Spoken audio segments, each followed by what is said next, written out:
खुलुमबाय लोगोफोर, गोजोन फुंबिलि बयनिसिमबो। नोंथांमोनखौ डियार ब्रह्म चेनेलाव आरो फिन खेबसेबाव बयखौबो बरायनाय जाबाय।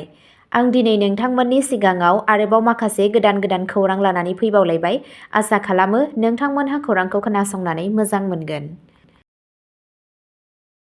दिनैनि गिबि खौराङाव दङ हाटखालि मन्दिराव सोंखारिजाथाव बेदर मोननायनि उनाव क'क्राझाराव दावराव-दावसि सोमजिदों। जारिमिनारि 25 हाटखालि मन्दिराव मोनसे सोंखारिजाथाव बेदर मोननायनि उनाव बिटिएडि क'क्राझारनि पर्बतजरा महकुमानि बख्रिबारि ओनसोलाव दुंहाव थासारि सोमजिदों। 30 दिसेम्बरनि फुङाव सोराङाव फैनाय बे जाथाया सुबुंफोरनि गेजेराव रागा जोंखांदोंमोन आरो दायनिगिरिफोरखौ थाबैनो हमनो दाबि दैखांदों। जायगानि थागिरिफोरा सोमोनांनाय आरो रागा जोंखांदोंमोन, जायनि जाहोनाव थानसालिनि साखाथियाव मोनसे दावराव-दावसि थासारि सोमजिदोंमोन। खौरां गोसारनायजों लोगोसे दायनिगिरिफोरनि बेरेखायै गोख्रै राहा लानो खावलायनाया गोख्रोंसिन जायो, जाय गासै ओनसोलाव गुवारै सावरायनायखौ जोंखांहोयो। जाथायनि बागै खौरां मोननायनि उनाव पुलिसनि हानजाफोरा थानसालिनि सोरगिदिं सौहैयो आरो सोंखारिजाथाव बेदरखौ बोखांनो हायो। नायबिजिरनायाव हेफाजाब होनो थाखाय स्निपार सैमाफोरखौ थिसननाय जादोंमोन आरो दायनिगिरिफोरखौ सिनायनो आरो हमनो नाजागासिनो दं।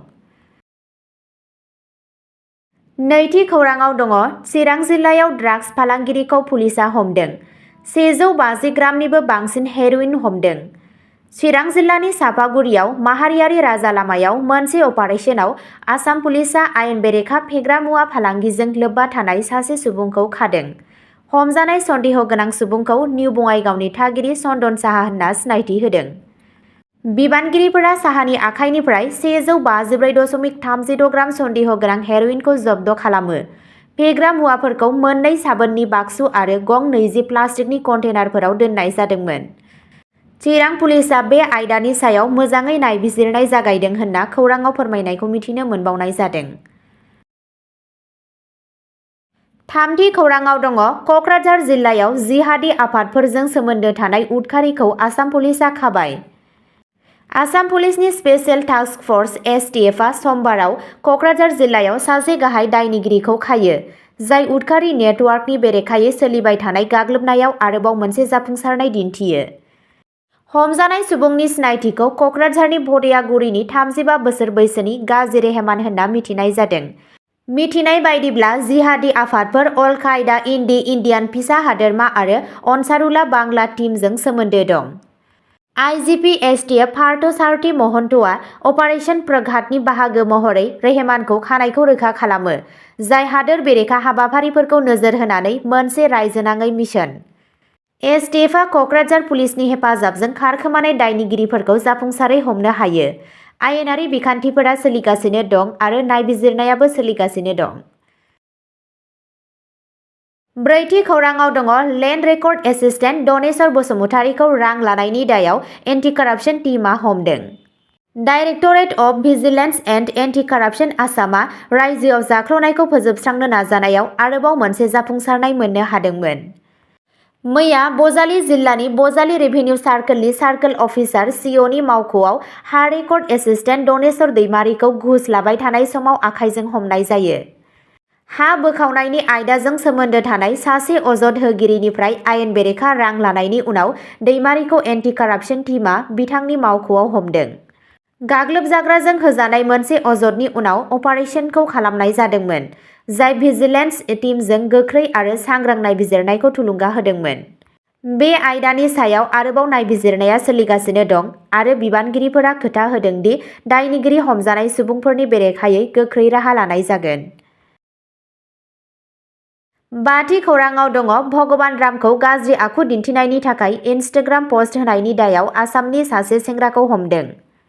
सासे 20 बोसोर बैसोनि लाइमोन जायनि मुंखौ रिकी खान होनना मिथिनाय जायो, जायखौ रेकिब आली मुङैबो मिथिनाय जायो।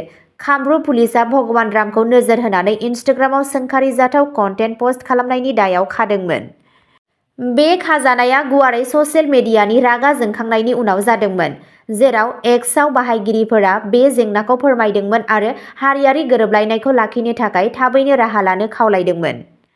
खानआ गावखौ गावनि इनस्टाग्राम बाय'आव मिस्टार गुवाहाटी 2K23 मुंजों सासे प्रफेशनेल मडेल महरै बरनायो। बिथांनि बिबुंथिफोरखौ गाग्लोबजाथाव आरो जाथावना खामहोग्रा होनना मानिनायनि उनाव नायबिजिरनायनि सिङाव फैदोंमोन। कामरुप पुलिसआ हमजानायखौ रोखा खालामो आरो बुंदों दि आयेनारि राहा लानाय जागायबाय, बबेखानि नायबिजिरनायनि आरोबाव गुवारै फोरमायनाय जायाखै। 6थि खौराङाव दङ राम रायजो बेंगिरिनि नुजाथिनायाव बिटिआरनि थाखाय सुबुं समाजारि नोजोर दलिल बेखेवदों। मोनसे जारिमिनारि हाबाफारि महरै आसाम हादोरसा बेंगिरि श्री लक्ष्मण आचार्यनि मानगोनां नुजाथिनायाव बड'लेण्ड टेरिटरियेल रिजन बिटिआरनि थाखाय कमिउनिटि भिजन डकुमेन्टखौ मैया प्रागज्यति आइटिए मत्सआव बेखेवनाय जायो। बिटिआरनि सिएम श्री प्रमद बर'नि दैदेननायाव बे हाबाफारिया बिटिआर बानायग्रा मोन 26 गुबुन गुबुन हारिफोरनि लुबैनायफोरखौ फोजोबनो फारसे मोनसे मख'जाथाव आगान। बे खाख्रिखौ ओनसोलाव गासै जौगाथायनि थाखाय सोफादेरनाय आरो रादाय होनायखौ बांहोनायनि थांखिजों मोनसे बोसोन होनाय बिखान्थिनि गेजेरजों बानायनाय जादोंमोन। बे हाबाफारियाव आसाम आयेन आफादनि बुंथिगिरि श्री बिस्वजित दैमारीजों लोगोसे बायदि रोखोमनि गेदेमा सुबुंफोरा बाहागो लानायखौ नुनो मोन्दों।